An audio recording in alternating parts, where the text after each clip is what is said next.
മനുഷ്യന്റെ ഹൃദയത്തിൽ ആത്മാവിനും എന്നും ഒരു ദേശം തേടാനുള്ള ആഗ്രഹമുണ്ട്. ഒരു നിശ്ചലവും ശാന്തവുമായ സ്ഥലം എവിടെയോ മറഞ്ഞു പോയിരിക്കുന്നു. ആ സ്ഥലം പ്രാചീന ലേഖനങ്ങൾ മറഞ്ഞിരിക്കുന്നത് പോലെ ഹിമാലയത്തിന്റെ ഗ്രന്ഥതലങ്ങളിൽ സ്ഥിതി ചെയ്യുന്ന ശംബാല. ഒരു രാജ്യം, അതിന്റെ ജ്ഞാനം, ആത്മാവിന്റെ ശാന്തി, മനുഷ്യ സ്വപ്നം കണ്ടിരിക്കുന്ന സിദ്ധി.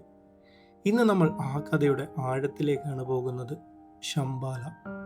ശംബാലയുടെ കഥ ബുദ്ധമത ഗ്രന്ഥങ്ങളിൽ നിന്നും ടിബറ്റൻ ബുദ്ധിസ്റ്റ് കഥകളിൽ നിന്നും നമ്മളിലേക്ക് എത്തുന്നു. ഒരുപാട് പ്രാചീന സത്യങ്ങൾ പറയുന്നുവെന്ന് വിശ്വസിക്കുന്നു. ദൈവിക ശക്തിയും ധർമ്മത്തിന്റെ കേന്ദ്രവുമാണ്. എന്നാൽ അവിടെ എത്താൻ സാധിക്കുന്ന ഒരാൾക്ക് മാത്രം, മനസ്സും ഹൃദയവും പൂർണ്ണമായി ശാന്തിയുള്ളവർക്ക്.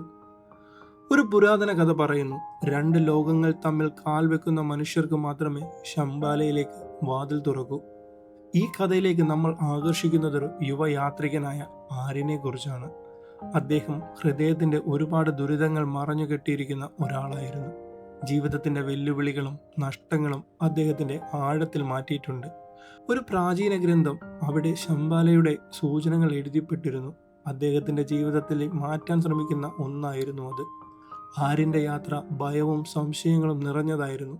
എങ്കിലും അദ്ദേഹം ആ ആഗ്രഹം, ഒരു മറഞ്ഞ ലോകത്തെ കാണാനുള്ള താല്പര്യം അദ്ദേഹത്തെ മുന്നോട്ട് നയിക്കുന്നു.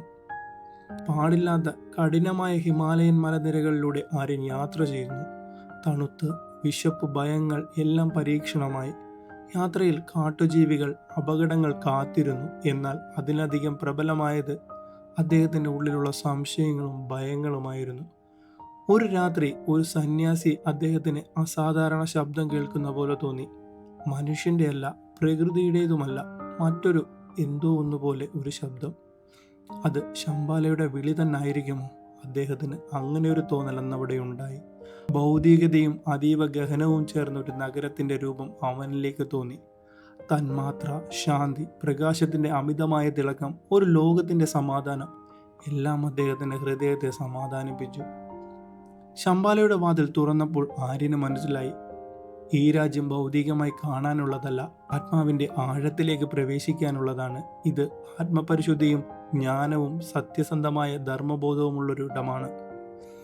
അവിടെ ആര്യൻ പഠിച്ചു, മനുഷ്യന്റെ ഉള്ളിലെ ശക്തിയും ശാന്തിയും കണ്ടെത്താനുള്ള മാർഗങ്ങൾ. ഭൗതിക ലോകം നഷ്ടപ്പെടുമ്പോൾ മനസ്സിന്റെ ശക്തിയും എങ്ങനെയാണ് നിലനിൽക്കേണ്ടത്.